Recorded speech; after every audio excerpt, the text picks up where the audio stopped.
9 en punto de la mañana de este lunes 2 de diciembre del año 2024. Y en este momento, a las 9 en punto de la mañana, hora del este, 10 de la mañana en Venezuela y en otras partes. En este momento, a las 9 en punto de la mañana, hora del este, decía, usted está sintonizando en conexión por Éxito 107.1 FM, la emisora del sur de Miami, territorio Éxitos. Usted también nos puede escuchar en su teléfono celular si descarga la aplicación Actualidad Media Group. Esa aplicación usted la puede descargar de manera gratuita en su celular. Y si usted entra en www.exito107.com, además de escucharnos, nos puede ver. Y aquí, por supuesto, tenemos a la larga familia de amigos que tenemos en el YouTube. Hoy vamos a cambiar la estructura del programa. Y lo vamos a hacer porque vamos a iniciar con una conversación en vivo, en directo con María Corina Machado. Y luego recuperaremos el ritmo habitual de noticias y entrevistas que llevamos a ustedes todos los días de lunes a viernes en Conexión. Estamos esperando que se nos comunique María Corina. Ya te tenemos, ya está con nosotros. Buenos días, María Corina, ¿cómo estás? Hola, César Miguel, no sabía que te estaba alterando tu orden del programa. No, señor, usted no está alterándose, lo estoy cambiando. El verbo alterar suena raro, suena agresivo. No, lo hacemos con el mayor de los gustos para podernos acoplar a tu horario. ¿Cómo estás, María Corina? Bueno, estamos con muchísimo trabajo, César. Han sido unos días muy intensos, están pasando muchas cosas dentro y fuera de Venezuela. Sí. Lo primero que yo quisiera es transmitirle mi reconocimiento a todos los venezolanos que ayer en todas partes del mundo, en cientos de puntos en Venezuela, alzaron sus voces juntos, uniendo al país y demostrando una enorme valentía y creatividad. Y amor por Venezuela y compromiso con esta causa. De verdad que me parece muy significativo lo que pasó ayer, 1 de diciembre, y que ha tenido ahora la otra cara, lo que acaba de pasar esta mañana en La Haya, con las declaraciones del fiscal de la Corte Penal Internacional sobre Venezuela. Entonces creo que están pasando cosas muy, muy relevantes en estas horas. Han pasado dos elementos. Mi primera pregunta iba a ser tu balance de la jornada de ayer, pero voy a invertir.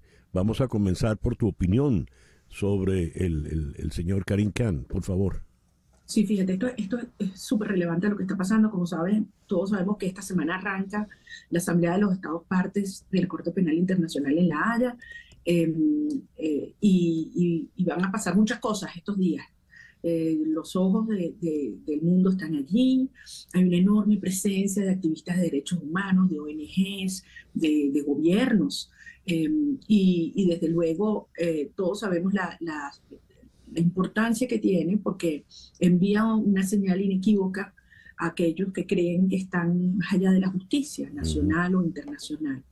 Karim Khan hizo algo muy, muy significativo a mi criterio en su intervención arrancando la asamblea esta mañana, que fue referirse al caso de Venezuela directamente, y dijo, este tema de la complementariedad no ha funcionado, no ha habido respuesta, hay que liberar a los presos políticos. Se refirió a los niños y a los jóvenes presos que son víctimas después del 28 de julio, eso es súper importante, y además hizo paralelismos con otras investigaciones. O sea que yo creo que aquí hay una señal inequívoca de que este proceso avanza, por una parte, y en segundo lugar, de que la denuncia, la protesta, funciona. Es decir, yo creo que el haber visto ayer en el mundo entero una sociedad organizada es sumamente efectivo, y le dice al mundo, mira, los venezolanos no nos vamos a quedar tranquilos ni quietos hasta que logremos hacer valer nuestro anhelo de vivir con justicia,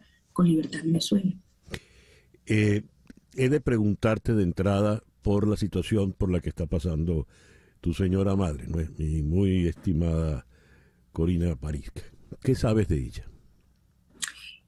Bueno, mi mamá está tranquila.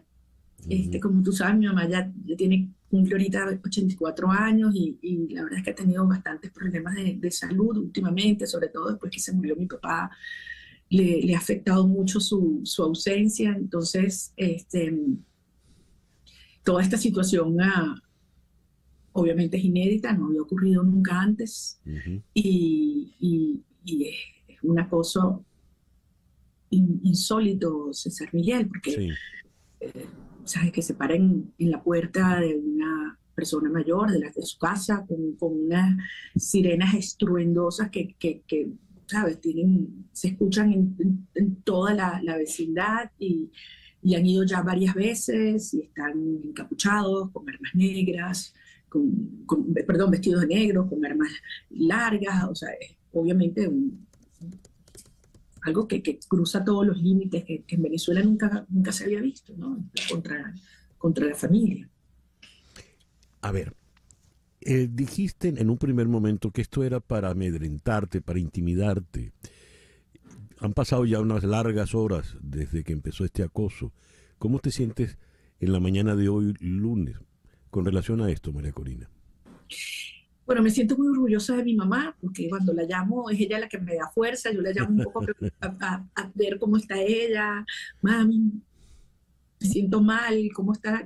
No, niña, tú sigue, como me decía siempre mi papá también. Entonces, me siento muy orgullosa de mi mamá, de mis hermanas.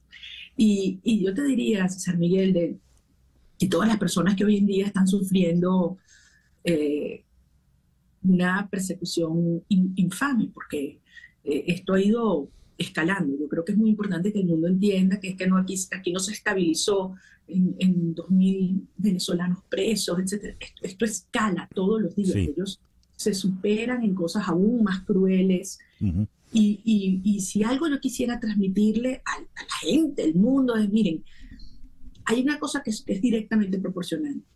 Mientras más violencia y disparates veamos, más débiles están. O sea, es un reflejo de sus propias tensiones, contradicciones. Este es un sistema que se corroe por dentro, que se Sí. consume por dentro.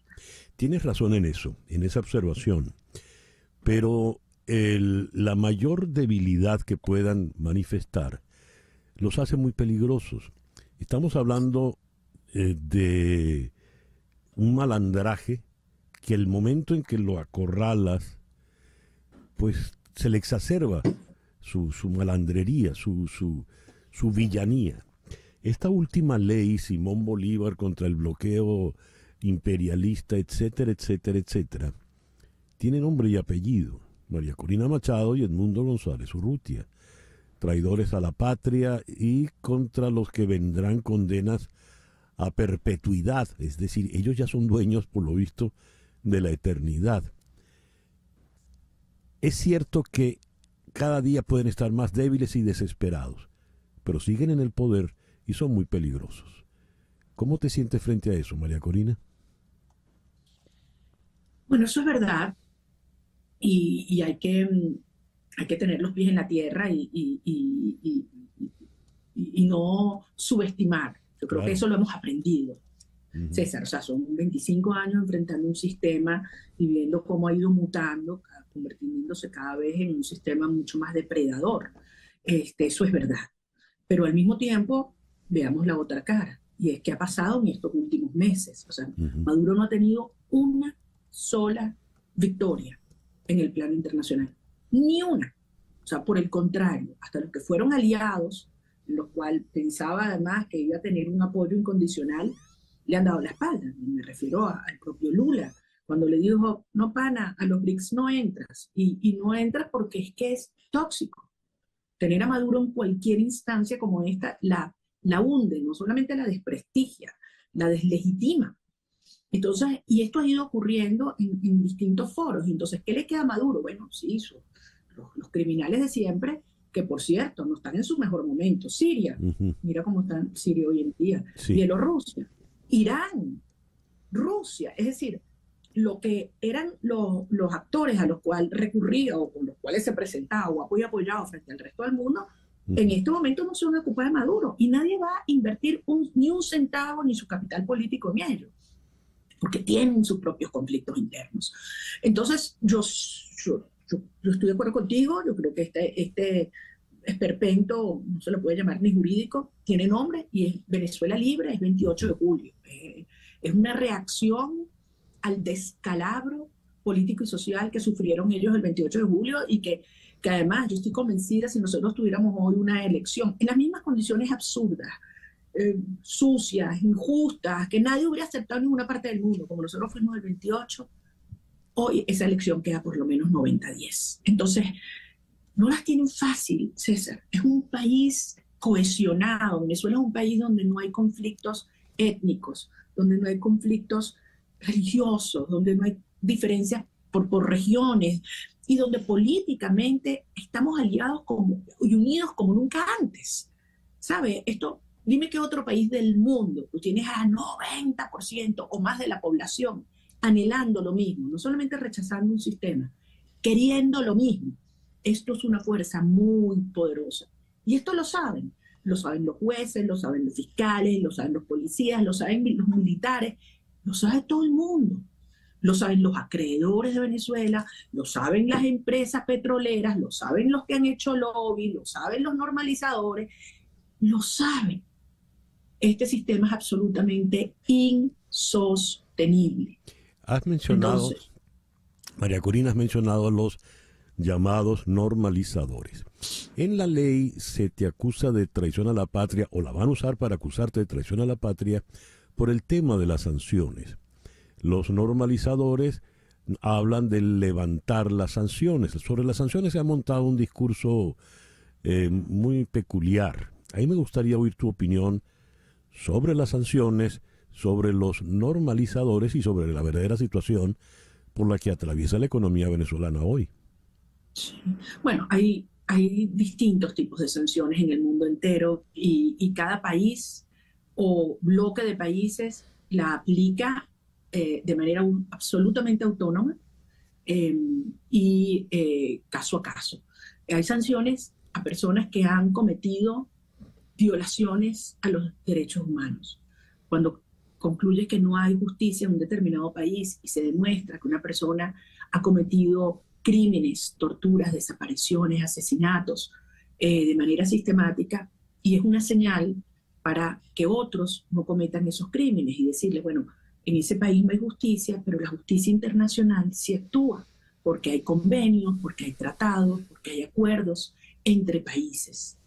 Hay otras sanciones que están dirigidas a personas que han cometido otros delitos, corrupción, lavado de dólares, narcotráfico, que afectan el sistema financiero o la sociedad de esos países. Entonces esos países dicen, tú estás usando mi sistema financiero, tú estás cometiendo crímenes que son delitos en mi país, por lo tanto yo te sanciono desde mi país. Y si tú te has robado plata, te la quito. Para resarcir el daño que has hecho. Hay sanciones que van a compañías, a empresas, porque también han cometido diversos delitos. Hay sanciones que son más amplias a algún sector porque, por ejemplo, impiden compra de armamento, porque sienten que el armamento y ese tipo de boicot que se llevan puede impedir que ese tipo de armas se utilice para represión, persecución, etc. Hay sanciones que pueden ir hacia medios de comunicación, porque se encargan de promover actos de violencia, de persecución, etc. Entonces, hay un conjunto de herramientas que tiene la justicia internacional o que tienen estos países y que sirven al final para dar también incentivos o estimular una negociación. La gran contradicción entre quienes se dicen favorables a entenderse con el régimen y dicen hay que sentarse con ellos, hablar y dialogar, cualquier cosa, porque no están planteando negociar una salida, sino negociar la quedada. Es que te dicen, no, pero es que no puede haber ningún tipo de presión, no puede haber ningún tipo de acción internacional. Entonces, ¿cómo vas a negociar? ¿Cómo vas a negociar? ¿Qué vas a negociar? ¿Te vas a sentar en la mesa qué? aceptar todo lo que el régimen dice y punto. Entonces, eso se cae por su propio peso. Y al final, el planteamiento de estos países, que son absolutamente autónomos, es, miren, si ustedes quieren que no haya más presión, acepten una negociación seria en la cual cumplan su palabra. De modo que quien tiene hoy en día la posibilidad de parar estas sanciones es el propio régimen, simplemente aceptando lo que ya firmaron, pero se niegan a hacerlo. Entonces, bueno, la comunidad internacional reacciona. Eso es lo que está pasando hoy. María Corina, voy a parafrasear a Diosdado Cabello. Cuando hace muchísimos años en la Plaza Oliari empezó a bailar, inventándose una tonada que decía Chávez los tiene locos. Lo voy a parafrasear porque muchos años después creo que María Corina los tiene locos, o en todo caso a él en particular lo tiene loco. Has pasado a ser su obsesión.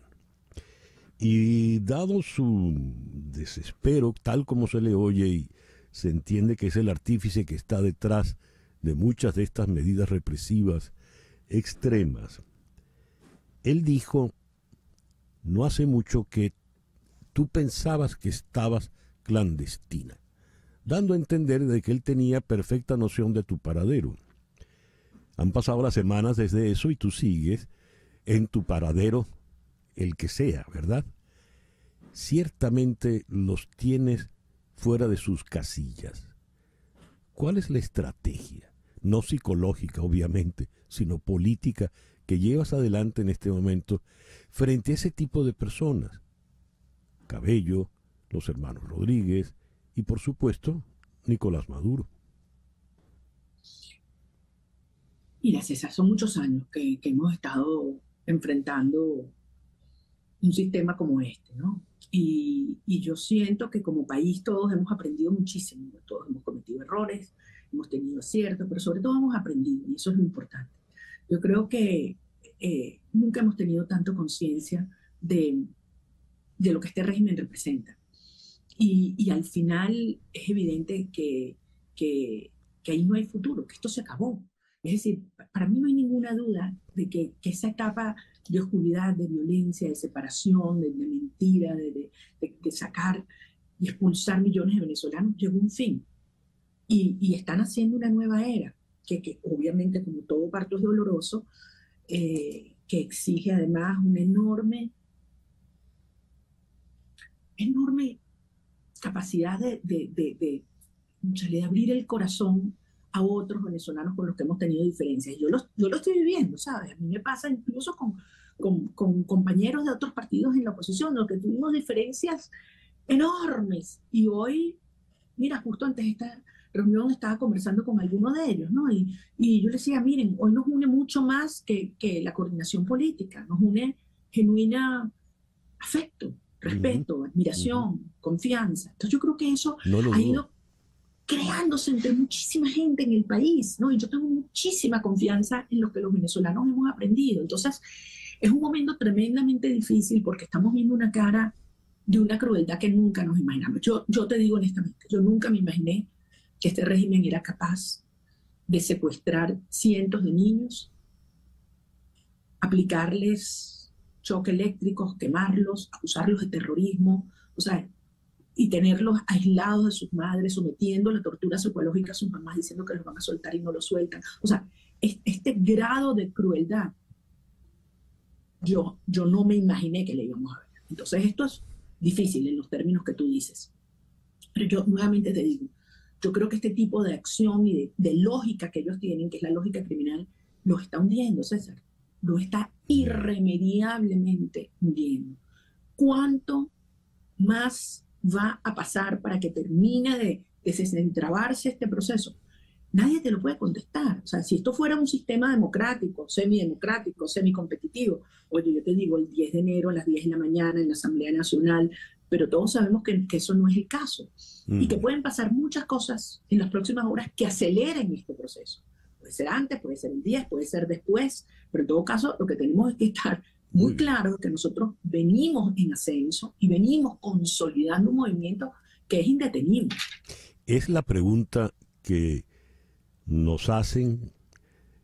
Cuando uno se encuentra a alguien en la calle, es la pregunta que le hacen a uno. Y es la pregunta que uno le hace a los demás. Y es evidentemente la pregunta que yo debo hacerte a ti en esta conversación. ¿Qué va a pasar el 10 de enero, María Corina? Mira, el 10 de enero pueden pasar muchas cosas. Una, que producto de todo lo que está ocurriendo y lo que va a pasar en estos próximos días, el régimen entienda previamente que ha tenido una oportunidad, que tiene una oportunidad de aceptar unos términos de negociación más favorables que después del 10 de enero. Y por lo tanto, seguramente Edmundo González Urrutia como presidente constitucional de Venezuela. Con lo cual, ganamos todos. Puede pasar que Nicolás Maduro decida aferrarse a sangre y fuego al poder y prolongar esto. Con lo cual, pierde Maduro. Esas son las dos opciones. O ganamos todos o pierde Maduro. ¿Y por qué digo esto? Segundo, pero lo primero es evidente. Porque a partir del 10 de enero ya se formalizaría el golpe de Estado que dieron el 28 de julio. Y no es solamente el régimen ya totalmente ilegítimo en su origen, que era el 28 en la noche, ratificado por todo lo que ha ocurrido después, porque absolutamente nadie les cree nada. O sea, cuando nosotros vemos esta semana pasada las actas en los parlamentos de Chile, de Argentina, de Brasil, es más, César Miguel, senadores y diputados de la coalición oficialista, que agarraban estas actas y las miraban con veneración, como si fuera, como son un documento histórico. Hoy van a estar en el Parlamento de República Dominicana.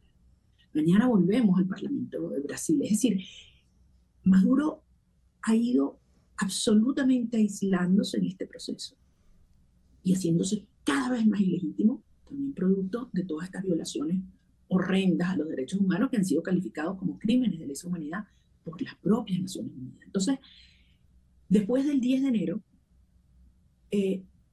se iniciaría un proceso muchísimo más complejo para Maduro para establecer los términos de una negociación. Es decir, su posición relativa va a ser muchísimo peor. Entonces, dura, sin lugar a dudas. Oye, todos quisiéramos que esto se hubiese resuelto el 28 en la noche, pero por supuesto. Sin embargo, espiritualmente, nosotros estamos preparados para hacer lo que haya que hacer. Y sí les digo, yo estoy convencida que esto es un proceso que se está acelerando y que ya entró en una fase donde el sistema está a lo interno, haciendo completamente agua. ¿Manejas información especial sobre ese hacerse aguas a lo interno? No es para que la reveles, pero quiero saber si la manejas, ¿no? Bueno, yo sé que tú también estás muy informado y los venezolanos vemos las cosas que están apareciendo y las publican ellos mismos, el propio régimen, ¿no? Y yo creo que esto es un reflejo de cosas mucho más profundas que efectivamente pasan en el interno, porque además hay gente racional, hay gente que te dice, ¿sabes qué? Yo no me quiero hundir con este sistema. La Corte Penal Internacional hoy ha dado señales claras de que va a avanzar. La justicia internacional va a avanzar. La nueva administración de los Estados Unidos ha sido clarísima, que tratan de crear todas estas matrices, de que el presidente Trump está dispuesto a por 3 ofertas que le haga Maduro, desdecirse de todo lo que ha hecho. Eso es risible. Eso es algo que nadie lo cree. Ya esta administración comenzó a dar o a acelerar algunas acciones después de la elección. Entonces, esto es un proceso donde la vida se le va a hacer cada día mucho más chiquita, el espacio mucho más chiquito a este régimen, y cada día va a ser más difícil para ellos aferrarse a la fuerza. Entonces, un momento donde nosotros tenemos ahí tener mucha serenidad, César. Yo creo que hemos aprendido mucho y entender, ¿sabes?, las dinámicas de estos tiempos. Es duro, es muy duro, muy duro, sin duda es peligroso, tú lo decías antes, hay que cuidarse, pero nunca paralizarse. Y nosotros estamos a la ofensiva. Que la gente dice, bueno, es que no hay 5 millones de venezolanos en la calle. Nosotros no necesitamos poner 5 millones de venezolanos en la calle Ujú. para demostrar nuestra fuerza, ya lo hicimos. Metimos 12 millones de venezolanos el 28 de julio y ahí están los venezolanos en el mundo entero. Nosotros ahora estamos aplicando la fuerza en aquellos puntos de máxima vulnerabilidad del sistema y esto está funcionando. O sea, aquí hay una estrategia rigurosa que hemos ido cumpliendo y yo creo que cada día más y más venezolanos entendemos que además esto es un tema de corresponsabilidad. Como yo le decía, el 10 de enero es hoy, es mañana, es pasado, es el 10 de enero, es el 10 de diciembre. Entonces, esta enorme causa global que hemos creado, hay que mantenerla y hacerla crecer cada día y prepararnos para lo que va a ser la recuperación de Venezuela, que eso es un periodo además tremendamente retador y delicado. Mi última pregunta, María Corina. ¿Has logrado, sobre todo con el paso de los días, te has ganado el respeto y la admiración de millones de venezolanos y de millones de demócratas en todo el mundo, en América, en Europa, en Asia? Sin embargo, creo que nadie quisiera estar en tus zapatos. Tu cotidianidad ha de ser muy, muy dura, muy difícil, no sé, quizá muy solitaria. Y me viene una pregunta. ¿Cómo haces? ¿Cómo te despiertas? ¿Cómo duermes? Yo solo te diría que yo no quisiera estar en otros zapatos.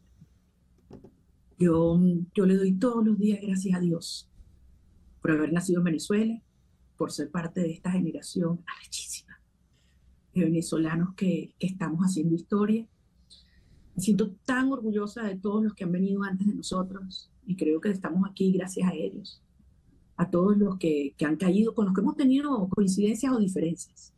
Mm. Creo que esta es una Venezuela que se ha venido preparando a los golpes. Esto ha sido peor que una guerra, pero ha surgido un país tan claro, no solo en lo que no queremos, sino en lo que sí queremos.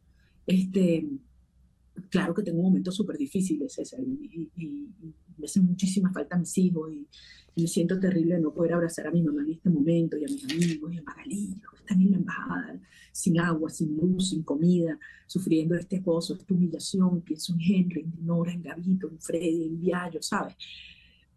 En todos ustedes que quisieran estar aquí. Yo siento que cada día que pasa es un día que pudiéramos haber estado construyendo Nueva Venezuela, ¿no? Pero al mismo tiempo pienso en las mamás, hablo mucho con las mamás de los presos y los perseguidos, mucho. Y parece mentira porque yo las llamo a darle fuerza y ellas me dan fuerza a mí. Y si estas mujeres son unas fieras, Ujú. y entonces yo todos los días me concentro en lo que hemos logrado y sobre todo en lo que vamos a hacer. Y me siento tan orgullosa, de verdad, de ser venezolana. Les doy gracias a Dios por darnos esta oportunidad. Les pido que, obviamente, que me dé fuerza, serenidad, humildad, que no me haga dudar nunca, nunca porque a veces eso uno se puede, después de tantos días, decir, bueno. Y como yo te lo dije a ti una vez, también les pido a mis chamos, a mis hijos, también que me perdonen, porque al final, como esto me lo decía Carrera, además, en una época, hace muchos años, me decía, prepárate porque si algo ha pasado en muchos líderes que le he estudiado la vida alrededor de la historia y del mundo, es que quien más sufre es la familia. Y yo decía, pero eso es paradójico porque tú lo estás haciendo por ellos y al mismo tiempo Sí. son los que más padecen. Entonces yo le pido a Dios que mis hijos me perdonen y que algún día sientan que valió la pena porque nos reencontramos aquí en una Venezuela luminosa y maravillosa, donde nunca más se nos va a ir un solo chamo, César Miguel. Así será, así será. Gracias, María Corina. Gracias a ti, mucha fuerza y vamos para adelante. Así es. Gracias. María Corina Machado. 9:29. Capicúa. Una pequeña pausa y ya regresamos. De la conversación con María Corina Machado, comenzamos hablando de lo que había declarado hoy el fiscal de la Corte Penal Internacional, Karim Khan. Y preguntan, ¿qué fue lo que dijo el fiscal? Pues les leo la noticia. El fiscal de la Corte Penal Internacional, Karim Khan, exigió hoy lunes al régimen venezolano respetar los derechos civiles de los venezolanos y liberar a los detenidos en el marco de las protestas postelectorales. Tras la cuestionada proclamación de la reelección de Nicolás Maduro, que desató una ola de persecución política, represión y detenciones arbitrarias.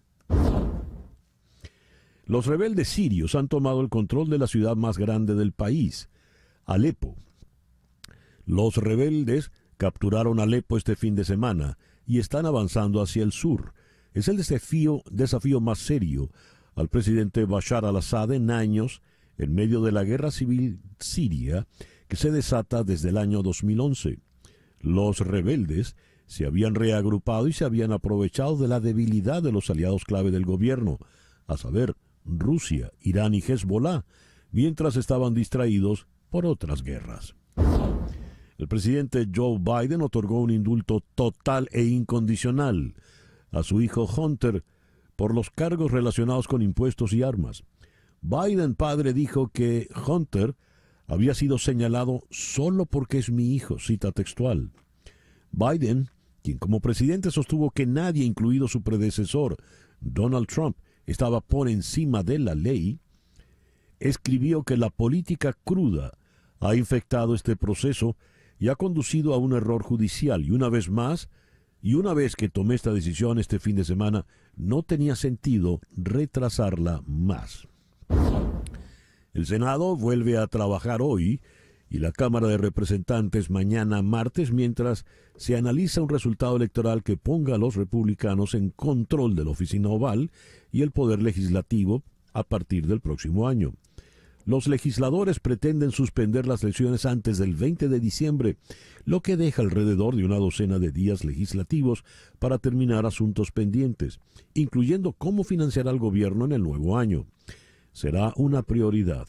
La administración Biden, los legisladores y los gobernadores estatales quieren completar una nueva inyección de fondos para desastres para la Agencia Federal para el Manejo de Emergencias y la Administración de Pequeñas Empresas.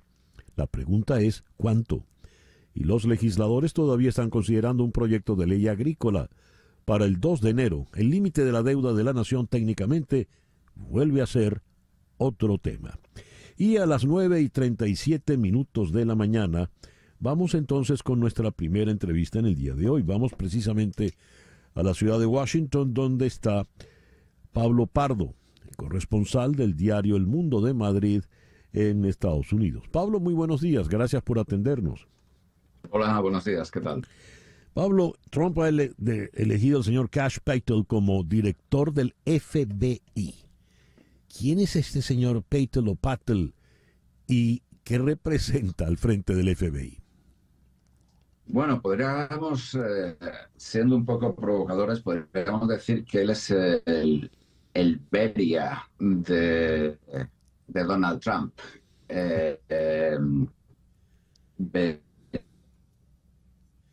Se ha congelado Fue fundador Pablo, perdón. Pablo, perdón, estamos teniendo dificultades en tu conexión. ¿Podrías repetir, por favor, que se perdió lo que dijiste? Espera, no os recibo bien yo a vosotros tampoco. Esperad un segundo. A ver ahora. A ver ahora. ¿Me recibís mejor? Sí, mucho mejor ahora. Mucho mejor. Adelante, vale. Adelante, por favor. Decía que Patel puede ser el sucesor de Beria en la administración Trump. Beria fue el fundador de la NKVD, la policía política de Stalin, que después dio pie al famoso KGB. Sí. En el sentido de que Patel quiere instrumentalizar el FBI para convertirlo en una herramienta para perseguir a los enemigos de Donald Trump.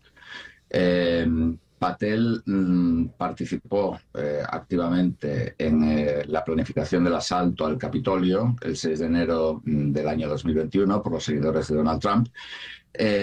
También fue autor de un memorando interno del Pentágono cuando él era jefe del equipo del secretario de Defensa interino en funciones con Donald Trump, en el cual afirmaba taxativamente que las Fuerzas Armadas no pueden pretender ser apolíticas.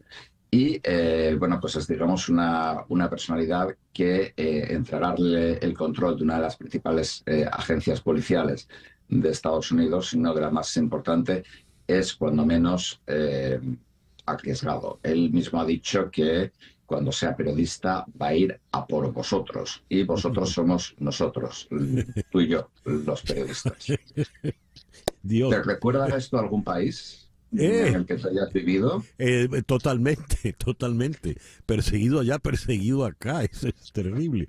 Ahora, Pablo, en el espíritu del discurso de Trump desde hace rato viene manejándose la idea de eliminar o cambiar o modificar al FBI. ¿Será Patel el que lleve adelante esto? Parece que sí. Otra cosa es que sea capaz.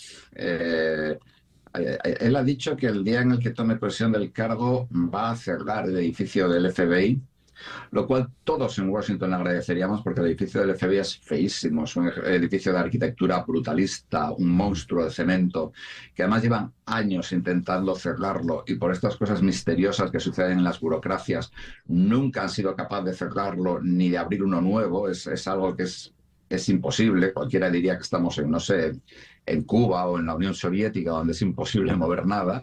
Yeah. Pero bueno, él ha dicho que cerraría ese edificio del FBI y lo convertiría en un museo del Estado profundo, de esta especie de contubernio que forman todo el mundo que no les gusta a los trumpistas, vamos, básicamente. La cuestión es, bueno, cerrar o destruir cosas es fácil, construirlas es mucho más difícil. Y en todas estas políticas de destrucción o de transformación o de reducción al máximo de la administración Trump, que se acerca, nunca está claro qué es lo que quieren ni qué es lo que van a hacer. Entonces, esta es la gran cuestión con Patel. Nadie sabe, es decir, él habla de reformar, pero ¿qué reforma quiere?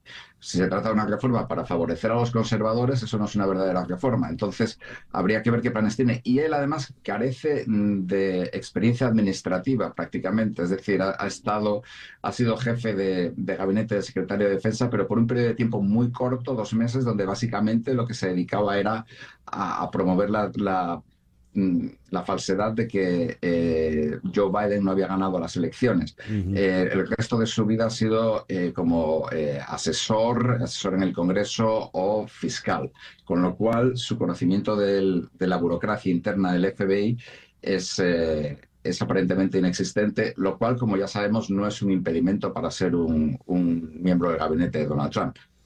A ver, ¿y cuál es la experiencia de él? ¿De dónde viene? ¿Qué formación tiene el señor Patel?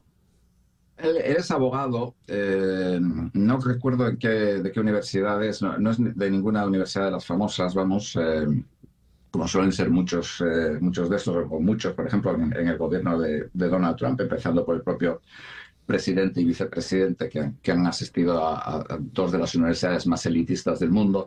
Él es abogado, después yo sé que fue fiscal, fue fiscal federal con Barack Obama, fue staffer en el Congreso, siempre con los republicanos, y después con Trump en la Casa Blanca ya dio el salto a la Casa Blanca. Ahí fue uno de sus asesores, y de ahí pasó, una vez que Trump pierde las elecciones del 2020, cesa al secretario de Defensa, Mark Esper, precisamente porque Mark Esper le había dicho que había perdido.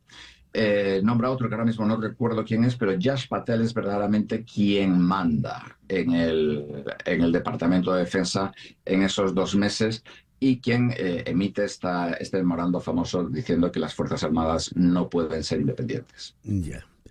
En fin, bueno, a prepararnos entonces, Pablo. Gracias por estos minutos en la mañana de hoy. Muchas gracias a vosotros. Pablo Pardo es el corresponsal de El Mundo de Madrid en la ciudad de Washington. 9:44 minutos, una pequeña pausa y ya regresamos en Conexión. Una pausa y regresamos con César Miguel Rondón en Conexión. Con María Corina Machado hablábamos de la ley Simón Bolívar, que tiene un nombre largo, Ley Orgánica Libertador Simón Bolívar, contra el bloqueo imperialista y por la defensa de Venezuela. Punto. Según la ONG Laboratorio de Paz y según el abogado constitucionalista Nelson Chiti Larroche, esta ley, Simón Bolívar, crea, es para el poder político de Miraflores, crea su propia arquitectura jurídica para sostener un gobierno de facto que podría instalarse a partir del 10 de enero. Vamos a conversar con Rafael Uzcategui, precisamente de la ONG Laboratorio de Paz. Rafael, muy buenos días. Muchas gracias por atendernos en esta mañana. Buenos días, César Miguel. Gracias por el contacto y saludos a tu audiencia. Rafael, ¿qué hay detrás de esta ley? ¿Por qué hablan ustedes en Laboratorio de Paz de la arquitectura jurídica a partir del 10 de enero? Sí, bueno, lo que pasó el 28 de julio es sumamente grave. Para nosotros es la decisión de una autoridad, digamos, más preocupante que ha ocurrido en los últimos 60 años de vida contemporánea de Venezuela. Y las autoridades han venido tomando decisiones para poder sustentar esa intención que tienen de juramentar un gobierno de facto a partir del próximo 10 de enero. Ya nosotros hemos podido revisar la Gaceta que salió, digamos, en la noche del viernes y esa revisión de la norma nos ratifica esta conclusión, porque aquí no solamente se va a penalizar, San Miguel, el hecho de que alguna persona promueva, solicite o respalde estas medidas coercitivas unilaterales o las sanciones. Por ejemplo, el artículo 7 dice que también se va a penalizar el desconocimiento de los poderes públicos, ¿no? Entonces, cualquier persona que no reconozca a Nicolás Maduro, en caso de que se concrete su juramentación a partir del 10 de enero, podía ser también objeto de sanciones por esta ley. Además, también en la participación directa o indirecta en ataques cibernéticos contra las instituciones venezolanas. Y esto nos está anunciando que para un hipotético próximo proceso electoral, todas las personas que estén vinculadas, que las autoridades digan que estén vinculadas con este ataque, este supuesto ataque al Consejo Nacional Electoral, van a ser inhabilitadas por 60 años, podrían ser objeto de otras sanciones como la incautación de sus bienes o penas de privativa de libertad de 25 a 30 años. Entonces, efectivamente, hay un foco en las sanciones, pero esto abarca muchísimo más. Y para nosotros esta va a ser una ley que va a castigar cualquier tipo de disidencia a partir del 10 de enero. 60 años. La pena máxima no era para cualquier delito 30 años en Venezuela. Sí, esas es las inhabilitaciones por 60 años, inhabilitaciones políticas. Y también es curioso que la pena, como tú lo estás subrayando, la pena de cárcel sea la mayor, de 25 a 30 años, ni siquiera es hasta, sino que taxativamente te dice que eso van a ser los años por los cuales las personas serían privadas de libertad. ¿Y qué dices de los bienes? ¿Cómo es eso? ¿Le van a quitar los bienes a las personas? Sí, bueno, en la ley dice que esta normativa también va a estar vinculada con esta ley digamos, de cobertura de los dominios en Venezuela, que lo que prevé es la incautación de bienes.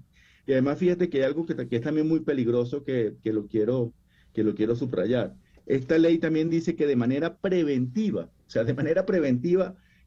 personas que van a estar sospechosas de haber participado en la promoción, aliento, respaldo a sanciones, de manera preventiva se le pueden incautar sus bienes. Se va a crear un registro donde todas estas personas naturales o jurídicas serían señaladas en ese registro, aunque no hagan efectivamente nada, pero solo por ser sospechosas de esa actividad, también se les van a aplicar una serie de sanciones, y entre ellas la incautación preventiva. Así que esto es, digamos, un exabrupto jurídico a toda regla. Evidentemente la intención, Rafael, es intimidar, es sembrar no miedo sino pánico, terror, pavor entre la gente, para silenciar al máximo cualquier tipo de disidencia, cualquier tipo de acción política en contra. La pregunta entonces es, ¿lo logrará esta ley? Porque es una ley extrema a la que han apelado ya los cerebros de la dictadura, ¿no? Sí, eso es una muy buena pregunta. Hasta ahora, digamos, la población venezolana ha continuado participando y expresando su deseo irrenunciable de cambio. Hace un año se dudaba de la capacidad de movilización de la ciudadanía y fíjate lo que resultó el 28 de julio, una demostración, bueno, abrumadora de ese deseo. Y esta normativa, bueno, se vincula a otras. Esta elección supuestamente de 30.000 jueces de paz comunal, en un momento, en este momento de constitución de un gobierno de facto, también lo que quiere es impedir a nivel comunitario que se haga cualquier tipo de disidencia y que también se construyan mecanismos de control, o también la inhabilitación y multa a esta abogada que ha introducido un recurso al Tribunal Supremo de Justicia. Así que si esto se concreta, nos vamos a acercar a las horas más oscuras de la historia venezolana reciente, pero también hay un músculo democrático que siempre lo resaltaba Teodoro Pekov, que va a seguir estando presente y yo creo que el deseo de cambio de los venezolanos no va a poder ser neutralizado ni prohibido por ninguna ley. Esta ley, ¿quién la va a aplicar? Las violaciones, porque esta ley ya cubre todas las demás, es decir, se pueden olvidar del resto de las leyes venezolanas porque esta da para todo, ¿verdad? Para arrestar, condenar, castigar a cualquier disidente. ¿Quién va a poner en práctica esto? Diosdado Cabello, en tanto ministro del Interior y estando al frente de las policías. ¿Quién lo pone? ¿En manos de quién vamos a estar ahora? Mira, la ley dice que las diferentes actuaciones van a estar sujetas a un reglamento, es lo que dice la propia normativa, pero este tipo de reglamentos nunca aparece, como sucedió de manera similar con la ley para prevenir y sancionar los delitos de odio. Entonces, esto va a tener, al igual que esa normativa, la ley contra el odio va a tener una aplicación discrecional que va a quedar a cargo entonces de la Contraloría en el caso de las inhabilitaciones y del Tribunal Supremo de Justicia y del Ministerio Público. Así que yo creo que tú has dado en el clavo al señalar que estamos bajo la era de Diosdado Cabello como ministro de Interior y Justicia, que ha liderizado, como todos sabemos, la persecución contra el liderazgo social y político en nuestro país. Rafael, muchas gracias por atendernos en la mañana de hoy. Gracias a ti, César Miguel, siempre en contacto. Rafael Uzcategui es sociólogo y es el director de la ONG de Derechos Humanos, Laboratorio de Paz. Vamos ahora al otro lado del océano. Leo esta noticia, que es muy buena noticia. 5 años después de que las llamas rugieran y el mundo contuviera la respiración, la Catedral de Notre Dame está volviendo a la vida. Es una maravilla incluso para nosotros que vamos muy a menudo a la catedral. No envejece, se vuelve más hermosa cada día, dijo en noviembre Philippe Jost, el responsable del esfuerzo por reconstruir Notre Dame. Vamos a París. Allí está la periodista Saraí Suárez. Saraí, muy buenos días, muy buenas tardes allá al otro lado del océano. ¿Cómo estás? Hola Saraí, ¿me escuchas? ¿No me escuchas, Saraí? ¿Me escuchas? No está escuchándome. A ver. Sí, ya te escucho. Hola, buenos días, Saraí, ¿cómo estás? Buenos días, César, perdona, tenía un problema de sonido. Muy bien, gracias. ¿Ya te acercaste a Notre Dame? Bueno, fíjate, Notre Dame es un lugar que tiene siempre una conexión directa con las personas que viven en esta ciudad. Queriendo o no queriendo, pasas cerca, pasas por un lado, pasas por el otro. Es un lugar que siempre estamos visitando y que mirábamos con mucha nostalgia los últimos años, por supuesto. Y ya, ¿cómo fue el trabajo? Porque siento que es como que si hubiese decretado una fiesta nacional en Francia con la reapertura de Notre Dame, ¿no? Absolutamente, hay muchísima alegría por esta reinauguración. Es un trabajo que ha sido una proeza increíble a nivel arquitectónico, a nivel histórico, a nivel técnico, a nivel artesanal, inclusive. Es interesantísimo cómo ha sido este proceso de 5 años de trabajo. Había muchísimas dudas sobre si se iba a poder lograr o no restaurar este extraordinario monumento en tan solo 5 años. Y para la agradable sorpresa de todos, pues ha sido posible llevar a cabo ese gran desafío. Hay cosas interesantísimas, han incluso fabricado instrumentos, hachas y otras herramientas como se hacía en el siglo XII. han sido vueltos a fabricar con las mismas técnicas estas herramientas para poder reconstruir esta catedral hoy día. Esto ha sido un viaje al pasado con ayuda de la tecnología y del savoir-faire, el conocimiento de hoy, que ha sido de verdad una cosa extraordinaria. Eso que acabas de comentar es una cosa única. La catedral comenzó la construcción en 1163, es decir, no en el siglo XII, a principios del siglo XII, en pleno medioevo. Y en el siglo XXI, pues entonces se volvieron a las técnicas antiguas. Totalmente, e incluso en los primeros años, según los historiadores, por ejemplo, toda la parte de escultura se hacía en el lugar, al pie de donde se iba a ubicar la pieza. Y en esta reconstrucción han trabajado con la misma técnica. Los escultores estaban allí en el lugar, había todo un espacio dedicado al área de escultura y ellos iban allí trabajando las piezas que iban a ser reubicadas en los mismos lugares. Técnicas como estás mencionando del medioevo. Pero recordemos que la catedral también fue víctima de muchísimos ataques, destruida en otras oportunidades por guerras y conflictos y reconstruida en varias ocasiones también. Por supuesto, nunca había enfrentado un desafío como el del fuego, que es también algo particular que tiene otras consecuencias. En esta oportunidad, por ejemplo, en la reconstrucción han hecho un acto hermosísimo que es en la punta de la aguja, que ha sido ubicada a más de 90, me parece que son 96 metros de altura, donde se encuentra esta última punta ubicada con un gallo que es típica imagen de la iglesia, ¿no? El gallo que cantó el anuncio del nacimiento del Niño Dios. Han ubicado allí un tubo que contiene más de 2000 nombres de las personas que han trabajado en este trabajo de reconstrucción. Los obreros, todos los nombres están guardados en este tubo sellado, ubicados en esa cúspide de la iglesia, como una forma también de agradecimiento para todas las personas que participaron en este proyecto. ¿Cuándo se abre al público de nuevo entonces? Está prevista que la inauguración, la apertura oficial sea el 7-8 de diciembre. Van a modificar un poco el comportamiento. Hasta ahora era una iglesia que estaba siempre abierta y disponible para cualquiera que quisiera pasar, detenerse a rezar o a admirar las obras de arte que se encuentran allí. A partir de ahora tengo entendido que va a ser necesario hacer una reservación en línea, como ocurre con los museos, y escoger una hora específica a la cual vas a poder acceder a la catedral. No tengo claro si va a ser una entrada paga o no, pero digamos que ya se ha perdido un poco esta libertad que se tenía también antes del accidente, ¿no? De poder acceder libremente al lugar. Bueno, en todo caso hay que volver a Notre Dame. Saray, muchas gracias por estos minutos en el programa de hoy. Gracias a ti, César. Saray Suárez es periodista y nos habló desde la ciudad de París. Hacemos ahora una pequeña pausa y al regreso venimos con nuestro foro en el día de hoy. Fatiga por decisión. Usted sabe que su cerebro se fatiga.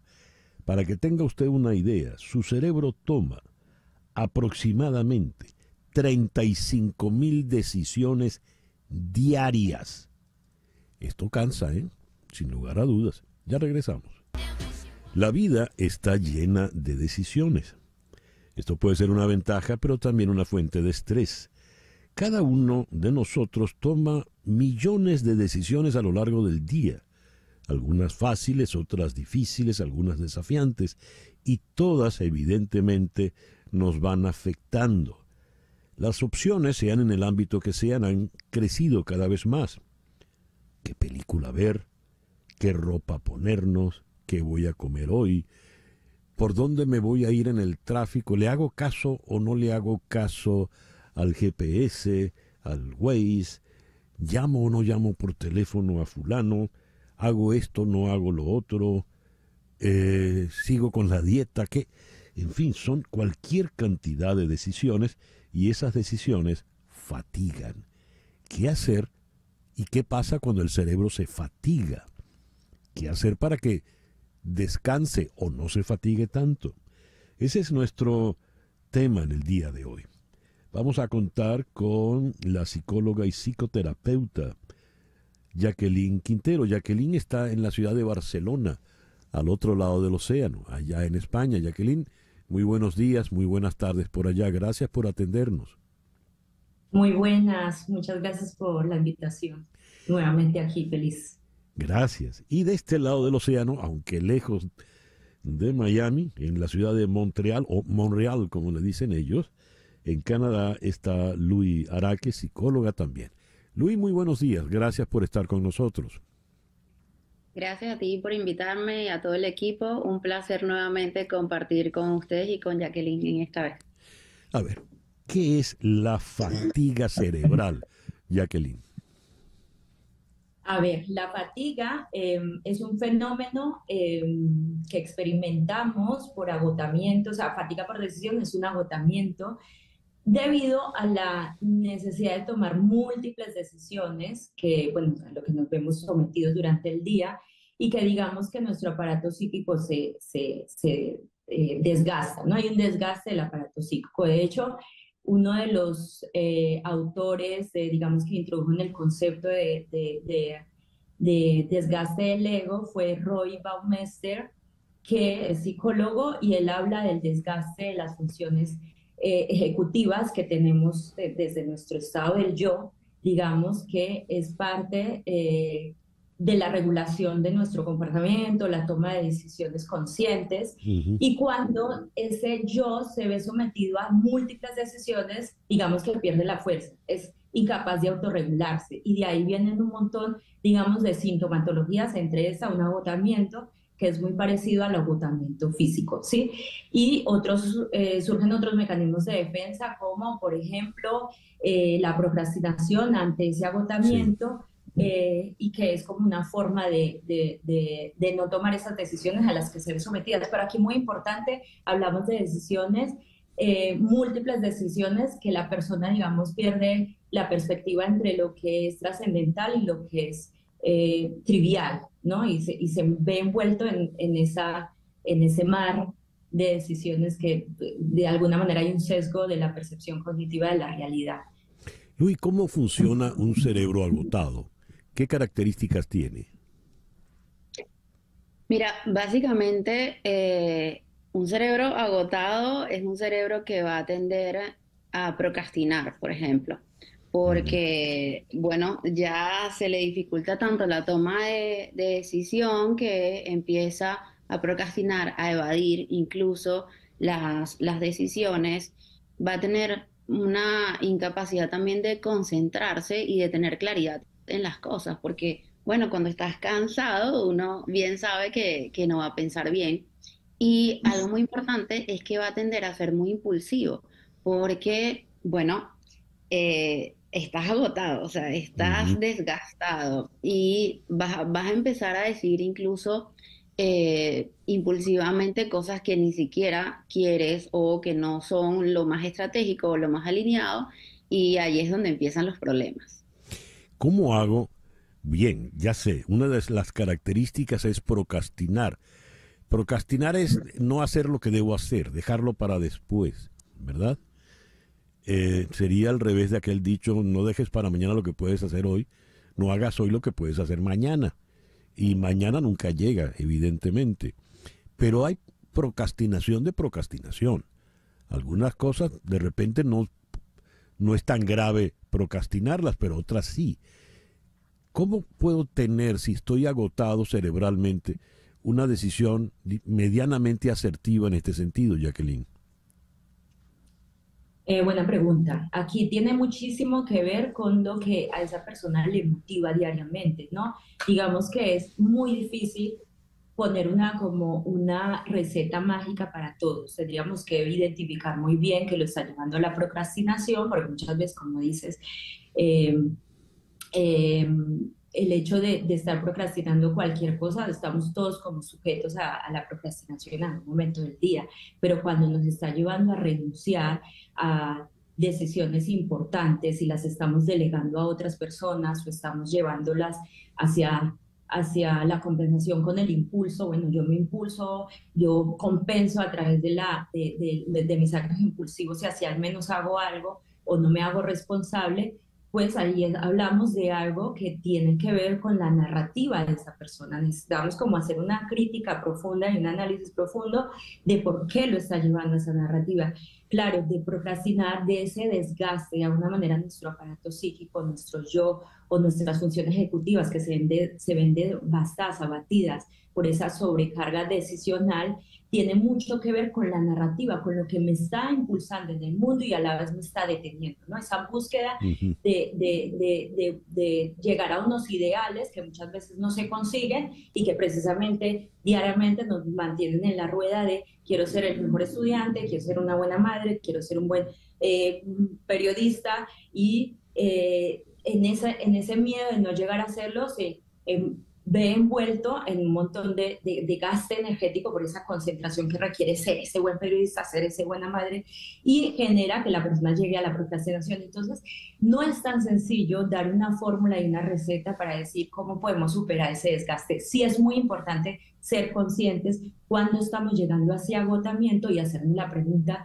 ¿qué estoy haciendo con mi vida? ¿Qué es lo que yo me estoy, digamos, generando? ¿Sí? ¿Cuáles, digamos, mis motivaciones más profundas que me están llevando al bloqueo? Porque al fin y al cabo esto puede ser un bloqueo o lo contrario, una pulsión de ese mismo bloqueo, de esa misma pérdida de visión de lo que queremos, ¿no? Entonces que al final nos llevan a la procrastinación, que necesitamos aclarar primero que sé. Según lo que acaba de decir Jacqueline, te quiero preguntar, Luis, ¿cómo sé que estoy cerebralmente agotado? Porque puedo confundir... físicamente yo sé cuando estoy cansado, ¿verdad? Y entonces, bueno, descanso, me siento y así reposo un rato y me recupero medianamente. Pero en el caso cerebral, ¿cómo ocurre esto? Y si fuese el caso de ponerlo a descansar, ¿cómo pongo a descansar el cerebro? Una máquina que no para ni siquiera cuando estoy durmiendo. Luis. Totalmente. Y eso es tan importante porque, fíjate, hay banderas rojas que siempre vamos a tener y yo siempre parto del hecho de hacer consciente lo inconsciente. ¿Cuáles son esas banderas rojas en este caso? Cuando yo, por ejemplo, estoy ya procrastinando más allá del hecho de que estoy agotado físicamente, cuando estoy dejando que los demás decidan prácticamente todo por mí, cuando me estoy yendo a tomar decisiones como que rápidas, fáciles, por ejemplo, estoy consumiendo demasiada comida de la calle porque es lo más fácil. Estoy tomando decisiones que ni siquiera estoy revisando si están alineadas con lo que yo quiero o con lo que me gusta, sino que es, bueno, por salir del paso. Todas esas son banderas rojas que me van a permitir a mí decir, hey, aquí algo está pasando, porque generalmente yo no soy así. Cuando estoy yendo más allá de delegar, en vez de, ¿sabes? Paso ese límite de, ok, que todo el mundo decida lo que quiera, como quiera, ya hay como, no aguanto más, ¿no? Hay como un nivel de obstinación. Y dices, bueno, que el muchachito coma lo que le dé la gana, que el marido haga lo que quiera. Bueno, básicamente ahí es como, ya va, ¿qué estamos haciendo acá? Y ¿cómo empezamos a atender eso? A mí me gusta mucho decirle a mis clientes, mira, lo primero que hay que hacer es revisar tus tanques energéticos, porque ciertamente hay una diferencia entre fatiga física y fatiga mental, pero está vinculado, directamente vinculado. Entonces, ¿cómo estás durmiendo? ¿Cómo estás comiendo? ¿Con quién estás andando? ¿Qué tipo de información? Una de las cosas que hace que ahorita nosotros tengamos más fatiga por decisión es el continuo, o sea, abarrotamiento de estímulos tecnológicos. Mientras más opciones tenemos, más difícil va a ser decidir. Y eso es algo que nosotros tenemos que hacer consciente porque estamos conectados la mayor parte del día a un equipo electrónico que te está recordando. Eso cuando, mira, el mercadeo que le encanta a alguien que tiene fatiga por decisión, porque va a decidir rápido y va a comprar eso y es lo que ahorita la gente no se da cuenta. Entonces es como, ok, ya va, déjame hacer una pausa radical y ver quién está manejando mis decisiones, la está manejando el entorno. Y hay otra pregunta poderosa que yo hago, César, es, ¿Tienes fatiga por decisión o tienes fatiga por ego? Porque a veces tenemos un deseo de control, de perfección, de que todo salga bien, que tengo que decidir todo. Si soy, por ejemplo, ama de casa, tengo que decidir todo, tengo que estar pendiente de los niños, del marido, de que vamos a comer, de todo lo que hay dentro de la casa, que una de las personas que más decide o el rol que más decide es el ama de casa. Y luego está ese jefe o ese emprendedor que quiere tener todo bajo control, muy probablemente tiene que decir ya va, ya va. O sea, ¿cómo yo simplifico esto? Si yo tuviese que tomar una decisión para dejar de lado algunas decisiones, valga la redundancia, ¿cuáles serían esas decisiones que de las cuales puedo prescindir, Jacqueline? Bueno, aquí esto va alineado, como dice Luis, con el tema de los valores, ¿cierto? De lo que para mí es prioritario. Recordemos que la sobrecarga decisional tiene que ver con que la persona ha perdido la capacidad de distinguir entre lo que le es trivial de lo que le es trascendental.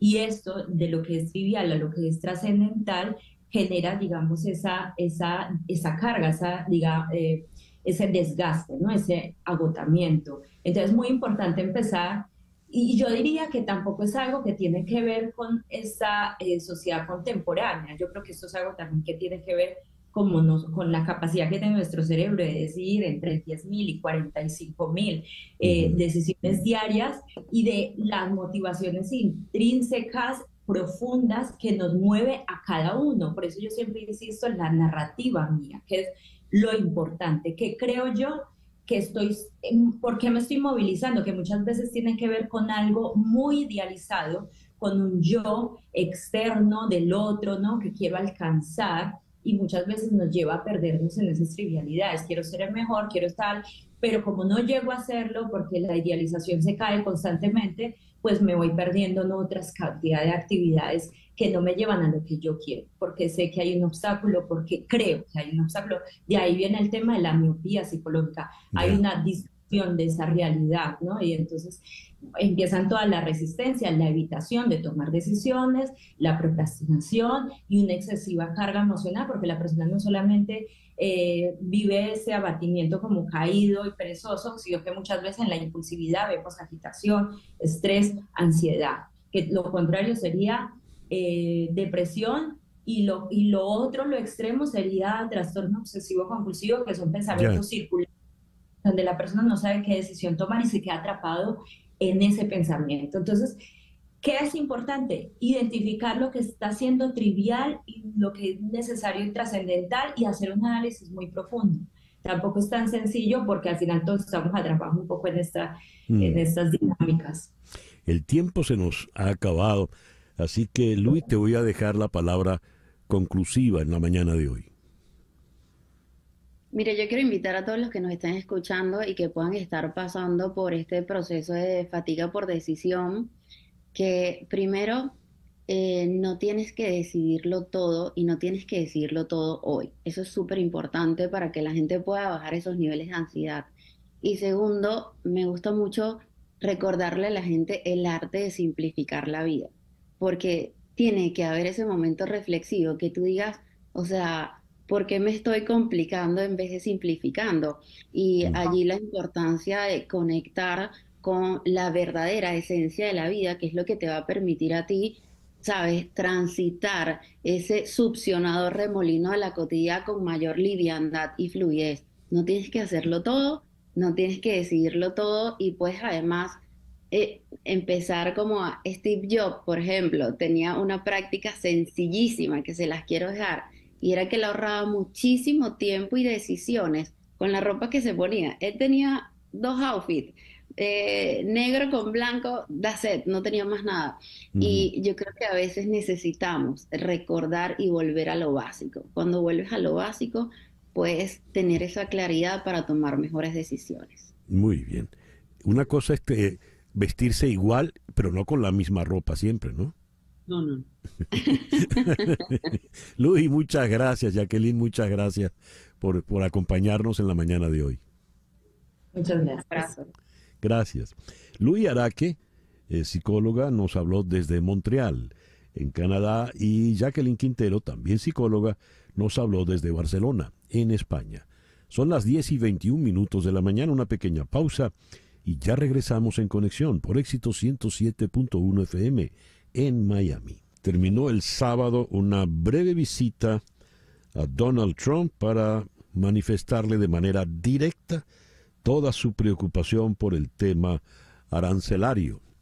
Donald Trump, al parecer, piensa o pensaba arrancar su gobierno en la guerra arancelaria directamente con sus vecinos, Canadá y México.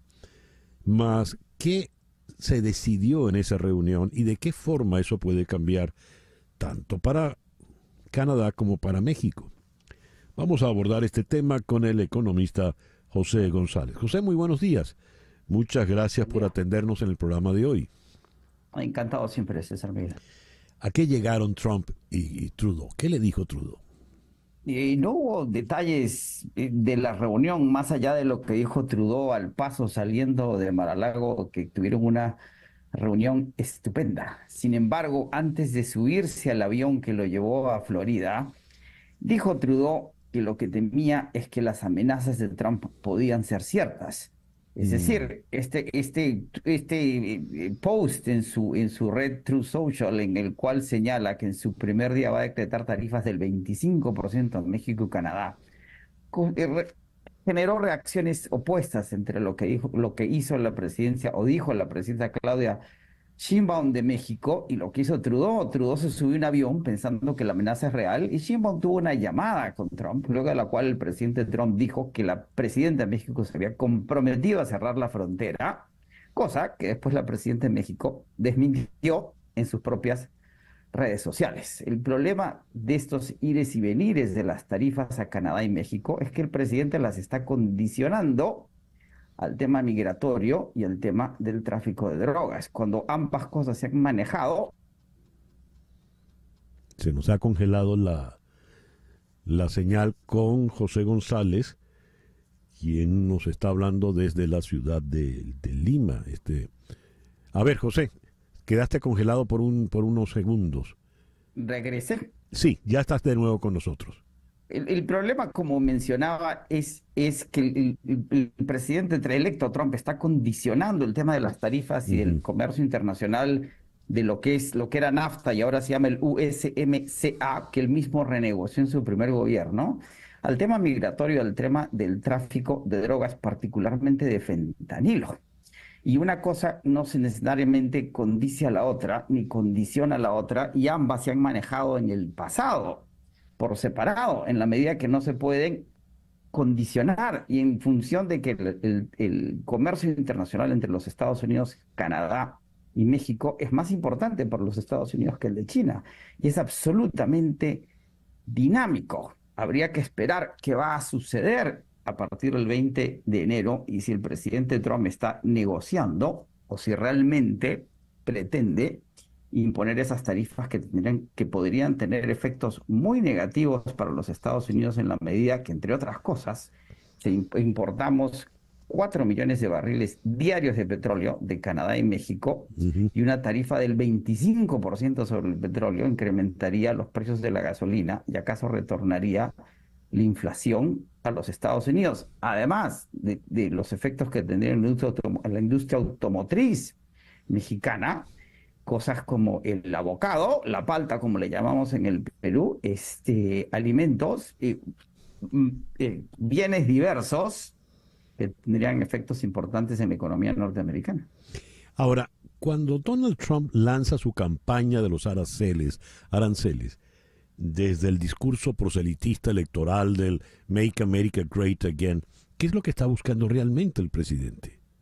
La propuesta económica de Trump no abunda en detalles, y durante su campaña repitió más de una vez que su palabra favorita en el diccionario son los aranceles y que él ama los aranceles. El problema con los aranceles es lo que aparentemente estaría buscando el presidente electo, es promover el desarrollo industrial en los Estados Unidos, es decir, haciendo más difícil que los bienes extranjeros ingresen a los Estados Unidos por los sobrecostos, disminuirlos y promover la producción interna en los Estados Unidos, a lo cual también coadyuva, según su concepción de la economía, incrementar la producción del petróleo en los Estados Unidos, lo cual generaría un círculo económico virtuoso en el país. Sin embargo, la capacidad de reindustriar los Estados Unidos es absolutamente difícil, no necesariamente porque no se pueda hacer, sino primero porque es un proyecto de largo plazo y segundo porque el elemento más costoso en la producción industrial norteamericana es la mano de obra. Al importar bienes de México o de China o petróleo del Canadá, lo que estamos importando más allá de los recursos naturales es mano de obra más barata que la que tenemos en Estados Unidos, ¿sí? De manera tal de que estaríamos, es decir, es perder por cualquier lado, porque la mano de obra de Estados Unidos es más cara. Si yo voy a comprar el automóvil hecho todo en Estados Unidos, me va a salir más caro que el ensamblado y hecho en México. Y por otra parte, si yo le subo los aranceles al producto mexicano, igual voy a pagar más aquí en Estados Unidos, entonces. Correcto, y además han sucedido, el libre comercio ha sido una de las grandes transformaciones que hemos vivido a nivel global en los últimos 40 años. Y si uno va más atrás, en los últimos 70 años, el libre comercio después de la Primera y Segunda Guerra Mundiales se implementó como una forma de mejorar la comunicación y reducir las tensiones. Y en esos 40, 70 años hemos creado economías simbióticas. Hoy día la cerveza de mayor consumo en los Estados Unidos es la cerveza modelo especial, que se produce en México. Es decir, vamos a promover el consumo de nuevo de cervezas norteamericanas que el consumidor ya no quiere consumir porque ha cambiado sus hábitos, o vamos a pretender que la cerveza incremente el consumo en 25%, lo que eso podría arriesgar. Los aranceles son en última instancia un impuesto al consumo. El importador se nos vuelve a congelar. Esto debe ser cosa de un segundo. A ver, ¿te tenemos de nuevo, José? Todavía estaba. No. A ver, José, ¿estás de nuevo con nosotros? Pregunto. Hola, ¿ahora sí? Sí, habías dicho el arancel es un impuesto al consumo. Ese, en última instancia, que esto al consumidor, en última instancia, es un incremento en inflación, una desaceleración económica. En la medida, las políticas que está planteando Trump las intentamos en América Latina 50 no funcionaron. Qué pena que no tengamos fluida la conversación, porque el tema está por demás interesante, sobre todo porque entramos en la paradoja del líder capitalista empresarial que pasa a ser el proteccionista, ¿no? En fin, que es lo que decía José previamente. José, muchas gracias por atendernos en el programa de hoy. Un placer, encantado siempre. José González, economista desde la ciudad de Lima. El reloj indica que son las 10:33 de la mañana. Vamos a otro asunto. Lo que empezó siendo hace 8 meses una investigación muy bien atada de la Agencia Tributaria y de la Fiscalía de Delitos Económicos sobre la defraudación del empresario Alberto González Amador, pareja sentimental de la presidenta de Madrid, la señora Díaz Ayuso, por 350.000 euros al fisco, se ha convertido en una causa contra el fiscal general del Estado español, con visos de poder salpicar nada menos que al Palacio de la Moncloa. El Palacio de la Moncloa es el gobierno, es el señor Pedro Sánchez. Otro ataque contra Pedro Sánchez, otro salpicón hacia Pedro Sánchez. ¿De qué se trata ahora? Vamos a Madrid. Allí está Juan Fernández Miranda, periodista, quien es adjunto al director del diario ABC. Juan, muy buenos días, muy buenas tardes allá al otro lado del océano. ¿Qué tal? Muy buenas tardes, César. Encantado de estar contigo como siempre. Buenos días para los oyentes. Gracias. A ver, ¿quién es este señor Juan Lobato? Juan Lobato es el líder regional del partido de Pedro Sánchez en Madrid. Es el líder del Partido Socialista Obrero Español en la Comunidad de Madrid. Por lo tanto, es el adversario político a nivel regional de Isabel Díaz Ayuso, que es la presidenta de la Comunidad de Madrid del Partido Popular. Es sabido, y los oyentes lo sabrán con detalle, que Isabel Díaz Ayuso, a pesar de ser una líder regional de la Comunidad de Madrid, es uno de los adversarios más potentes que tiene Pedro Sánchez como presidente del Gobierno de España. Digamos que hay una rivalidad manifiesta entre el modelo de Sánchez como líder del Gobierno español y el modelo de Ayuso como líder de la Comunidad de Madrid, que es la comunidad más pujante de España. Este nuevo giro en el... ¿por qué dicen ustedes en ABC que podría salpicar a la Moncloa cuando Lobato le entrega al juez su móvil, su celular y los mensajes de WhatsApp? ¿De qué estamos hablando? A ver, como antecedente, lo has explicado previamente, se está investigando en el Tribunal Supremo de España al fiscal general del Estado, que está investigado, imputado, por supuestamente haber revelado secretos del novio de Isabel Díaz Ayuso al haber filtrado una documentación confidencial. Esa investigación en torno al fiscal general del Estado ha dado un salto cualitativo porque en ABC nos enteramos que desde el Palacio de la Moncloa, desde el equipo de Pedro Sánchez, se envió ese documento confidencial a Juan Lobato para que lo utilizara en el Parlamento regional contra Isabel Díaz Ayuso. Juan Lobato, que es un político del Partido Socialista, pero de una corriente más moderada que Pedro Sánchez, dijo que él no podría sacar ese documento porque sería una revelación de secretos, es un documento confidencial. Todo esto, Juan Lobato, ante la posibilidad de que trascendiera, acudió al notario en el pasado mes de noviembre, hace un mes, ante la posibilidad de que trascendiera las conversaciones que él ha tenido, dado que el Supremo está investigando el teléfono móvil del fiscal general del Estado. Es un tema complejo, pero es grave. ¿Por qué salta a la Moncloa? Porque el Palacio de la Moncloa, alguien desde el Palacio de la Moncloa le pidió a Lobato que utilizara información confidencial. De manera que ya no solo se está investigando que el fiscal general utilice información confidencial para atacar a una adversaria política del gobierno, es que es el propio gobierno quien lo ha movido y es el propio gobierno quien ha tratado de utilizar una información confidencial para desgastar a Isabel Díaz Ayuso. Y esto es gravísimo. El tema está ya en el Supremo. Una vez que publicamos en ABC el lunes pasado esta información, a las 2 horas el juez Ángel Hurtado, que es un juez prestigioso en España, llamó a declarar a Juan Lobato, que fue el pasado viernes, y confirmó punto por punto toda nuestra información. Desde Moncloa se le dio una orden de utilizar información confidencial en manos de la Fiscalía para atacar a Isabel Díaz Ayuso. Por corrupción a lo bestia y mentirosa salvaje, bueno, según citan ustedes hoy, ¿no? Sí, bueno, es que parece ser que en esa conversación de WhatsApp que ya ha trascendido entre la persona de la Moncloa y Juan Lobato, se refiere a ella como corrupción salvaje y bueno, lo que acabas de decir. Es decir, hay una obsesión en el Palacio de la Moncloa por atacar a Isabel Díaz Ayuso. Isabel Díaz Ayuso representa todo lo contrario de lo que quiere representar el gobierno de España. Y da la sensación, y veremos a ver qué dicen los tribunales, de que ha habido un intento de atacarla por la vía personal utilizando información confidencial. Esto es un escándalo mayúsculo. Ya lo es que esté el fiscal general del Estado imputado. Eso es una situación inédita y no ha dimitido. Ahora parece que empezamos a entender por qué. Tal vez sea el origen de algo más grave, ¿no? Que sea Moncloa quien esté detrás.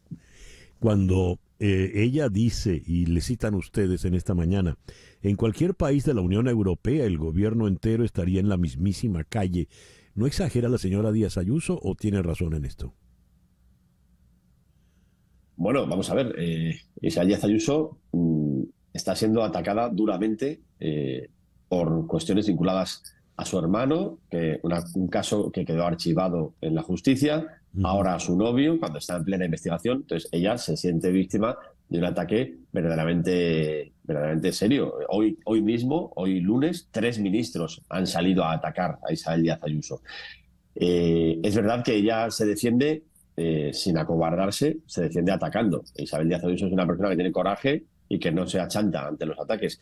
Pero lo cierto es que en España ahora mismo tenemos a un fiscal general del Estado imputado, tenemos a la mujer del presidente del gobierno imputada, tenemos al hermano del presidente del gobierno imputado, por lo tanto, al número al que fue su mano derecha durante muchos años, José Luis Ábalos, imputado. Es decir, hay un cerco de la justicia ante los escándalos de corrupción sobre el gobierno que justifica argumentar habría que tomar medidas, pero el gobierno, lejos de asumir responsabilidades, lo que hace es lo contrario.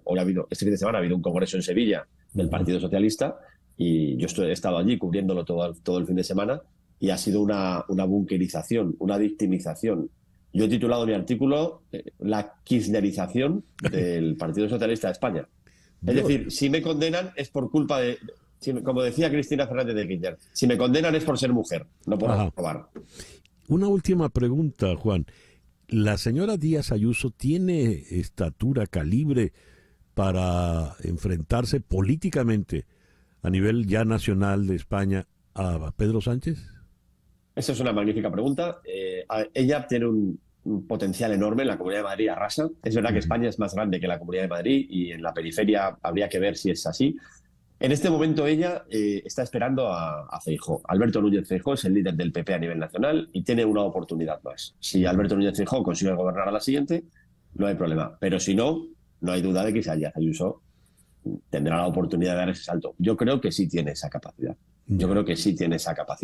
Pero bueno, la política ya sabes que pega giros importantes e inesperados. Pero creo que sí. Ella ahora mismo, como representante del gobierno más importante del PP, de la derecha en España, es la alternativa, es quien refleja la alternativa a la política de izquierdas de Pedro Sánchez. Por lo tanto, de alguna manera, aunque Feijóo es el líder nacional, ella sí representa ese modelo alternativo, ¿no? Un modelo liberal conservador que bueno, en España Feijóo ganó las elecciones. Lo que pasa es que los pactos impidieron que gobernara.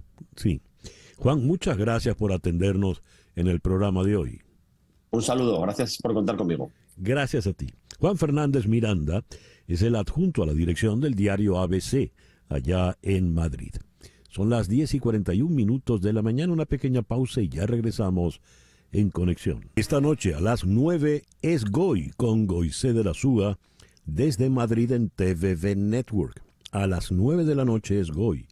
Y luego a las 10, una nueva emisión del show de George Harris por TVV Network.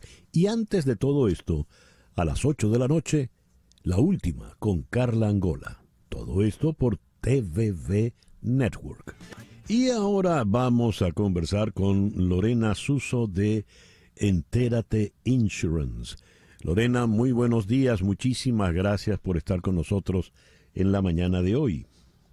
Muy buenos días, César. Qué gusto saludarte ya en el mes más hermoso del año. Lorena, ¿cómo podemos hacer para tener un seguro subsidiado por el gobierno? Muy fácil. Solamente tienes que llamar a un agente de Entérate, donde agentes licenciados te ayudamos. Y algo muy importante, César, ya el periodo termina el 15 de diciembre. Así que este es el momento para llamar, porque si no lo haces antes de esta fecha, comenzarás el 2025 sin un seguro de salud.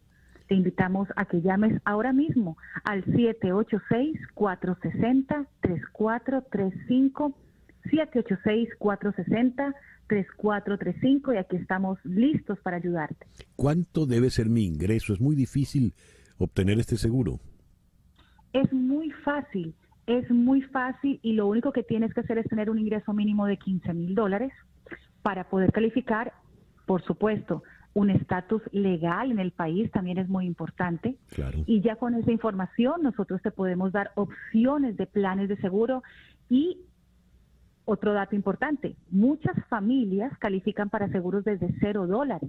Así que si este es tu caso, también te podemos ayudar. Y las personas que han perdido su Medicaid también califican a seguros a muy bajo costo. ¿Qué tipo de cobertura me va a brindar este seguro?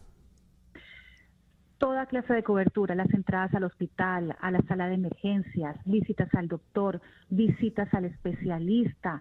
Importante, condiciones preexistentes también te las cubre tu seguro de salud. Así que es una cobertura extremadamente completa. A ver, explica un poquito lo de las condiciones preexistentes, porque allí es donde viene el gran pero en el mundo de los seguros, ¿no? Sí, señor. Condiciones preexistentes. Muchas personas que nos han llamado este fin de semana me dicen, necesito una cirugía próximamente, o necesito un tratamiento, o necesito quimioterapia. ¿Qué pasa? ¿Me lo va a cubrir el seguro? Y la respuesta es sí. Tu seguro cubre toda clase de preexistencias, tratamientos, todo lo que tú necesites, de ahora en adelante tu seguro lo va a cubrir. ¡Qué maravilla! ¿A dónde debo llamar, Lorena? César, hay que llamar al 786-460-3435, 786-460-3435. Todos los agentes hablamos español. Esta es una empresa de latinos para latinos y importante recordar que el periodo se nos termina el 15 de diciembre y una vez que pase este periodo, pues ya la cobertura comenzaría en febrero y no en enero. Muy bien, ¿me puedes repetir el número, Lorena, por favor? Claro que sí, 786-460-3435, 786-460-3435. Las inscripciones de tu seguro terminan en exactamente 13 días. Lorena, muchas gracias por atendernos en esta mañana. A ti, César, muchísimas gracias por la invitación. Lorena, Suso de Entérate Insurance, 786-460-3435. Y a las 10:48 leo este poema. Este es un poema de Hani Osot, una de nuestras mayores poetas, y me gustaron siempre los recovecos. Una poeta para muchos hermética, como muy difícil de entrarle, pero leo esto. Las gavetas, la sorpresa de un armario, los olores extraños. La casa de la abuela era abundante en señales, sus misterios sobrecogían. Recuerdo una cortina transparente, bordada de anchas flores, y al fondo el invitado. Decía que era hermética, pero este poema, tal como está leído, podría ser un poema infantil.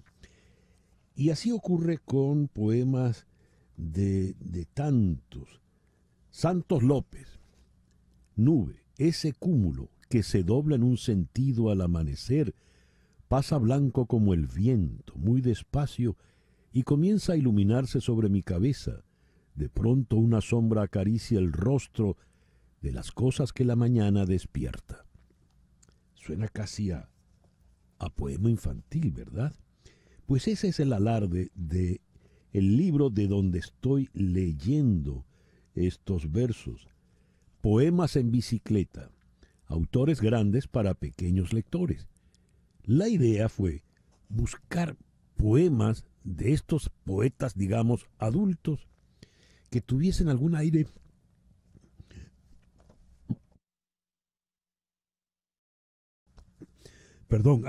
o alguna apelación infantil, y reunirlos en este libro. Entre los que reunieron, leyeron y escogieron está nuestra muy querida poeta Jacqueline Goldberg. Jacqueline, buenos días. Hola César, encantadísima de estar una vez más contigo. ¿Qué idea tan bonita tuvieron ustedes para este libro de poemas en bicicleta? ¿Cómo surgió? ¿Cómo lo implementaron? A ver, la idea justamente que en la que coincidimos los tres antologadores, Manuel Hernán Díaz, Alicia Montero y yo, es que la poesía para niños no debe ser vista como esa cosa siempre cantarina, solo de temas muy chiquitos, muy felices, con mucho diminutivo. La poesía, mientras juegue con imágenes, tenga belleza y el lenguaje sea sencillo, es perfectamente legible para niños.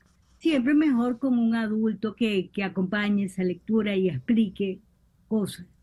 Pero le abren un horizonte incluso al poema original, porque un poema, fíjate que comencé leyendo a Hani Osot, ¿no? Y lo hice profeso, porque Hani ha tenido siempre esa especie de aureola de muy hermética, y mira, no habla de los recovecos de la casa de la abuela. O estos versos que me abro al azar de Alberto Barrera. Página en blanco. Mira este punto. Mira lo seco, simple, solitario, débil, como un conejo muerto sobre la nieve. Mira este punto. Míralo ahora, así, borrado, como tú. Y ya pasa a ser entonces un poema infantil. Claro, es que precisamente la manera de leer y mirar la poesía es lo que dice que puede ser o no para niños. Esto no es una idea nuestra nada más, ya hay antologías alrededor del mundo de esta manera, e incluso en Venezuela. Y precisamente una de las cosas hermosísimas de este libro es que cuando los autores recibieron las cartas pidiendo autorización para publicar su texto, bueno, hubo en primer lugar muchísima sorpresa porque la mayoría no se imaginó que podía estar en un libro para niños, incluso Rafael Cadenas, que está Ajá. allí con un poema breve. Qué bien. Y el cómo ha sido recibido, además de que está muy bello, lo tengo acá conmigo, y trae ilustraciones, todas las variables posibles de bicicletas. ¿Cómo ha sido recibido, Jacqueline? Pero con mucho asombro, con alegría, eso de poder tocarlo y verlo, la idea desde el principio fue que tuviese unas ilustraciones que viajaran con los poemas, por eso la bicicleta, un elemento, bueno, tan anhelado en algún momento de la vida por todos. Ha sido, como te dije antes, recibido con sorpresa, con entusiasmo. El poema De Camino, de Rafael Cadenas. Habla el viento en su lengua de cortinas. Tal vez quiere que yo no lo lea hoy y desarrugue el ceño y me alegre. Es precioso. Sí, es que los mismos poetas son los más asombrados. Y de esta antología nos gusta que no solamente para niños, que es su cometido, creo que puede realmente funcionar como una iniciación en la poesía. Bueno, porque muchos adultos, tengo la vida entera oyendo, la poesía es muy difícil, es complicada, no la leo porque no la entiendo, me da miedo, y creo que estos poemas precisamente pueden ayudar a esa entrada en la poesía de una manera deliciosa, juguetona. ¿Y dónde se encuentra este libro precioso además? Que fíjate que para estas fechas, este va a ser mi regalo ya decidido para varias personas muy, muy queridas. ¿Pero dónde se encuentra? Sí, en este momento lo tenemos en Caracas, en todas las librerías, y puede descargarse. Esto es algo que nos alegra muchísimo porque lo que queremos es que este libro se difunda. El libro está para descargarse libre y gratuitamente, exactamente como lo tienes en la mano, pero en PDF, en el portal de Banesco y en el portal de La Poeteca. Banesco y La Poeteca. Allí se puede descargar La Poeteca de Caracas y Banesco contigo. Y la edición fue de Editorial Arte. ¿Quién lo diseñó? Porque es muy bonito el criterio del libro, ¿no? Sí, el diseño es de Valesca Belisario y las ilustraciones son de Antonio Quintero. Un trabajo en equipo que nos llevó más de un año de trabajo entre la selección, la búsqueda del concepto y cómo iban a quedar plasmadas esas bicicletas recorriendo todo el libro. Y el criterio, porque prácticamente están todos los poetas acá. ¿Cómo fue el criterio, Jacqueline? Bueno, en las antologías, una antología es una antología, es una antología, me gusta decir eso, porque nunca están todos los que son, ni son todos los que están. Por supuesto, no en todos los autores encontramos poemas que funcionaran.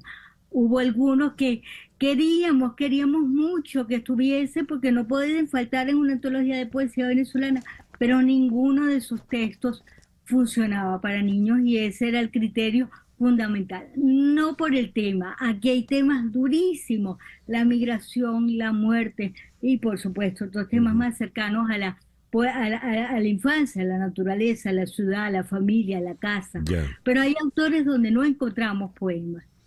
Jacqueline, muchas gracias por atendernos en esta mañana y te felicito. Es un libro precioso el que han logrado publicar ustedes.